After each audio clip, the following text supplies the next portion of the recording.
Hello students, हम English grammar के different topics के साथ अभी तक आगे बढ़ रहे हैं और हाँ फिलहाल हमने जो शुरू किया हुआ है वो वर्ब सीरीज है जिसके तहत हम वर्ब को डील करते हैं।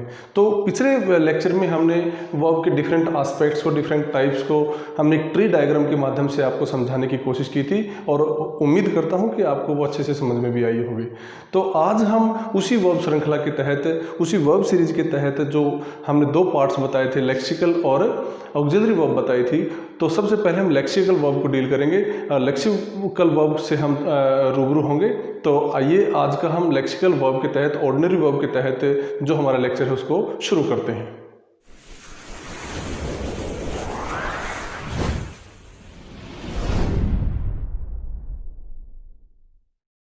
स्टूडेंट, हमने पिछले लेक्चर में बताया था कि वर्ब होता है, वर्ब की दो कैटेगरीज होती हैं, एक लेक्सिकल वर्ब होता है और एक दूसरा होता है हमारा ऑक्सिलरी वर्ब। तो हम उसके बाद पहली ब्रांच को हम डील करते हैं। पहली ब्रांच है लेक्सिकल, जिसको ऑर्डिनरी वर्ब भी बोलते हैं। तो ऑर्डिनरी वर्ब या लेक्सिकल वर्ब होती है, इसके दो टाइप्स होते हैं, finite verb and non finite verb. It can be categorized in two categories. First one is finite verb and second one is non finite verb. Finite verb को भी हमने डिफाइन किया था in previous lecture, we already defined it. And finite verb is that verb in which the verb changes according to the number and person of the subject. Hindi में हम बताएं आपको तो फाइनाइट वर्ब वो होती है जो सब्जेक्ट के नंबर और सब्जेक्ट के पर्सन के अकॉर्डिंग चेंज हो जाती है। हम जैसे कि कहेंगे नंबर का मतलब क्या होता है, सिंगुलर और प्लूरल के अकॉर्डिंग चेंज हो जाए, और पर्सन का मतलब क्या होता है, फर्स्ट सेकंड थर्ड पर्सन के अकॉर्डिंग चेंज हो जाए। तो फाइनाइट वर्ब वह वर्ब होती है जो सब्जेक्ट के अकॉर्डिंग चेंज हो जाती है, सब्जेक्ट के नंबर के आधार पे, सब्जेक्ट के पर्सन के आधार पे चेंज हो जाती है। But non finite is not such a verb. ऐसी वर्ब नहीं है। Non finite verb does not change according to the subject, we can say according to the subject, its number and its person, यह change नहीं होती है। तो today we are going to deal with finite verb. So finite verb को हमने define कर दिया कि सब्जेक्ट के नंबर और सब्जेक्ट के पर्सन के अकॉर्डिंग चेंज होती है। अब फाइनाइट वर्ब कितने प्रकार की होती है, let us deal with it. तो फाइनाइट वर्ब जो होती है, it is also of two types. First one is transitive verb, transitive verb, and second one is intransitive verb. Intransitive verb, transitive verb and intransitive verb, ये क्या होती हैं? ये भी हमने आपको बताया था कि ट्रांजिटिव वर्ब वो होती हैं जो सकर्मक क्रियाएं होती हैं और इंट्रांजिटिव वर्ब वो होती हैं जो अकर्मक क्रियाएं होती हैं। इन fundamental we can say that transitive verbs are those which needs an object. A verb that needs an object is called transitive verb. A verb that does not need any kind of object is called intransitive verb.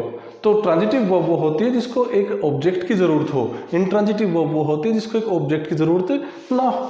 तो यहाँ पे ये दो तरह की होती है, transitive और इंट्रांजिटिव। अब देखिए ट्रांजिटिव वर्ब क्या होती हैं, जिनको ऑब्जेक्ट की जरूरत होती है। He writes a letter. We have verb write, वह लिखता है, क्या लिखता है, it needs an object. She sings a song, sing is a transitive verb. A transitive verb, it needs an object. A verb that needs an object is called transitive verb. Intransitive verb is that a verb that does not need any object is called intransitive verb. For example, she laughs. वह हंसती है, it does not need any object. This verb does not need any object. Secondly, the bird flies. So fly does not need any kind of object. So these words, अब एक और sentence भी हम लेके देख सकते हैं कि the house burns.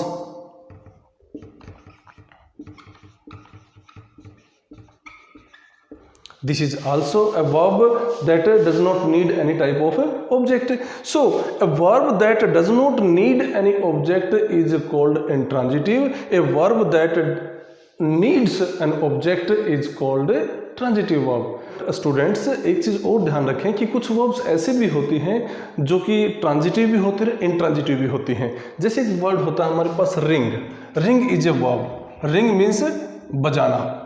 Ring means अंगूठी भी होती है, बट रिंग मीन्स बजाना। तो रिंग को जैसे कि the bell rings, the bell rings, this ring verb is used here as intransitive verb. यहाँ पे INT लिखते हैं हम। INT का मतलब intransitive verb. Here rings is intransitive verb, but यहाँ पे हम कहेंगे the peon, peon rings the bell, rings the bell. अब यहाँ पे ये जो वर्ब है ring, this verb ring is here transitive verb. यहाँ पे ट्रांजिटिव वर्ब है। तो एक वर्ब कहने का मेरा मतलब ये है कि कोई भी वर्ब जो होती है, कोई भी वर्ब जो होती है, कुछ वर्ब्स ऐसी होती हैं जो स्पेसिफिक होती हैं, जो कि उनको ऑब्जेक्ट की ज़रूरत नहीं होती, और कुछ स्पेसिफिक ऐसी भी होती है जिनको वर्ब चाहिए ही होती है, ऑब्जेक्ट चाहिए ही होता है। तो यहाँ पे हम जो बात कर रहे हैं, यहाँ पे क्या बात कर रहे हैं, जैसे एक और वर्ड है फ्लाई। हमने ये रिंग वर्ड देखा, हमने रिंग। अब फ्लाई वर्ड देखिए। फ्लाई जो वर्ड होता है, फ्लाई भी ट्रांजिटिव भी होता है, इंट्रांजिटिव भी होता है। हमने इसका एग्जांपल, फ्लाई का एग्जांपल इंट्रांजिटिव में दिया था हमने कि इसको ऑब्जेक्ट की ज़रूरत नहीं है, लेकिन ये दोनों तरह से काम करता है। कैसे करता है? जैसे हम कहते हैं कि एक सेंटेंस लिखा हमने बर्ड फ्लाइज या बर्ड्स फ्लाई। यहाँ पे क्या है? This verb is intransitive, this verb is intransitive. But हम ये कहते हैं कि ही फ्लाइज, या कहेंगे हम they fly kites, they fly kites. Here this verb is transitive, this verb is transitive here. Fly, first sentence में फ्लाई क्या है? इंट्रांजिटिव वर्ब है, बट यहाँ पे फ्लाई जो है ट्रांजिटिव वर्ब है। अब बर्न की बात करते हैं। Burn is also a word that also falls in the category of transitive and intransitive verb। जैसे कि हम कहेंगे कि the house burns, जैसे हमने intransitive verb में एग्जांपल दिया था, the house burns, घर जलता है। बट अगर हम ये कहते हैं कि he burns fire, वह आग जलाता है, तो यहाँ पे दोनों के दोनों यूसेज अलग अलग हो गए इनके। तो ये भी ध्यान रखें आप कि कुछ स्पेसिफिक सर्टेन वर्ब्स होती हैं which can be used in both transitive and intransitive. They can be used in both having object and not without object. तो दोनों के दोनों ऑब्जेक्ट और बिना ऑब्जेक्ट के यूज हो सकती हैं। लेकिन एक चीज़ और भी हम इसके साथ ऐड ऑन करना चाहेंगे। ये जो चीज़ है हमारे ट्रांजिटिव और इंट्रांजिटिव वर्ब की, इसके साथ एक चीज़ और हम देखें। अब ट्रांजिटिव वर्ब की बात हमने की, इंट्रांजिटिव वर्ब की बात की। ट्रांजिटिव वर्ब को हम थोड़ा सा और एक स्टेप आगे करके ऐड ऑन करते हैं कि ट्रांजिटिव वर्ब है ना, sometime this verb carries two objects. Two object की थ्योरी को आप ध्यान रखें। टू ऑब्जेक्ट हम इसको थोड़ा रब करते हैं दोबारा से। इसके two objects, sometime this type of verbs carry two objects. ये आपको याद रखना बहुत ज़रूरी है। कई बार ये दो ऑब्जेक्ट अपने साथ रखती है। एक ऑब्जेक्ट को कहते हैं direct object and second one is indirect object. Indirect object, अब इनको पहचाने कैसे हम? अब ये जो ऑब्जेक्ट होते हैं ये किससे कनेक्टेड होते हैं? वर्ब से कनेक्टेड होते हैं। ये ध्यान रखें कि जो सेंटेंस में the object used in a sentence is directly connected to the verb and that verb is always transitive verb. अब देखिए हम कैसे बनाते हैं। एक सेंटेंस देखिएगा कि he gave me a pen.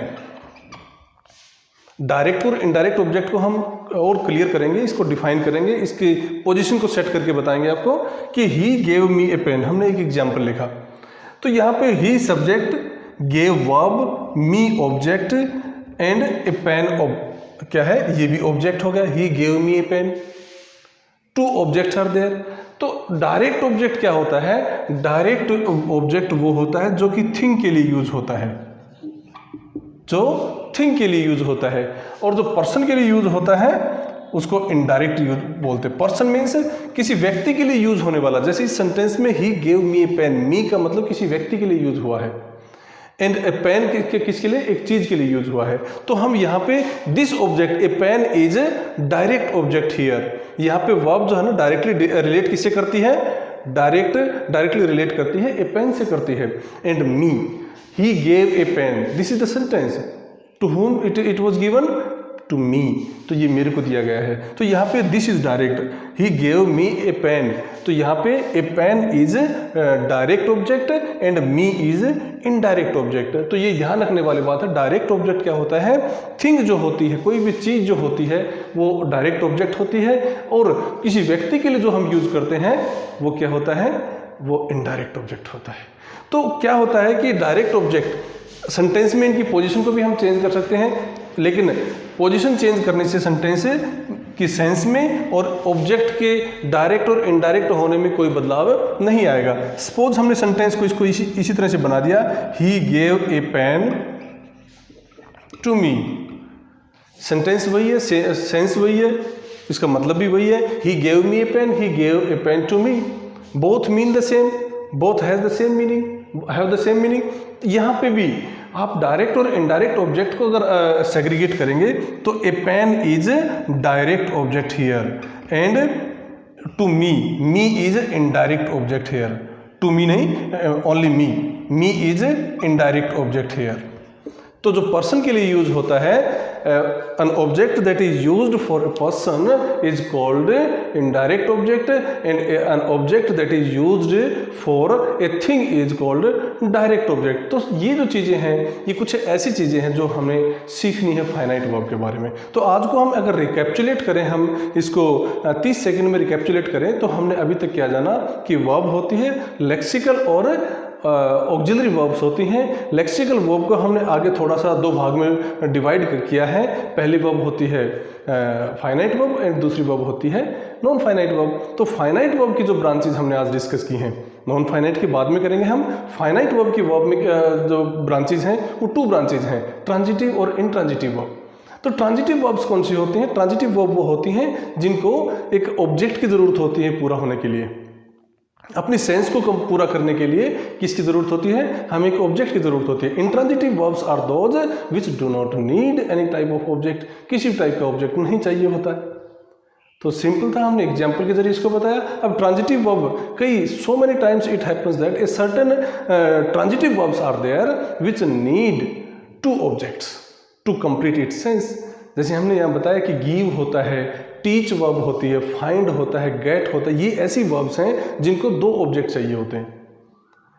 तो ये जो वर्ब है यहाँ पे इसमें 2 ऑब्जेक्ट चाहिए होते हैं। अब 2 ऑब्जेक्ट को भी आगे हमने कैटेगराइज किया है और कैटेगरी बना के एक डायरेक्ट ऑब्जेक्ट होता है और एक इनडायरेक्ट ऑब्जेक्ट होता है। क्या डायरेक्ट ऑब्जेक्ट वो होता है जो कि किसी चीज़ के लिए इस्तेमाल होता है। Direct object is used for a thing and indirect object is that is used for a person.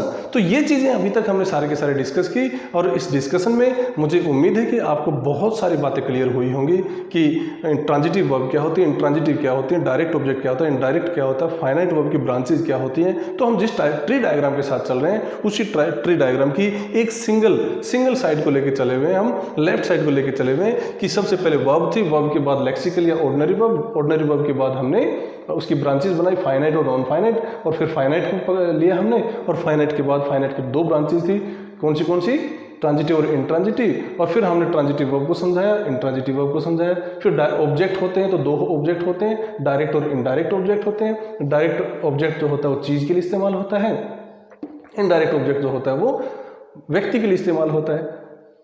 तो इतना सब कुछ आज के हमारे लेक्चर में था। उम्मीद करता हूँ कि आपको ये समझ में आया होगा। इसको पढ़ेंगे आप और इसको अच्छे से तैयार करेंगे। Thank you very much.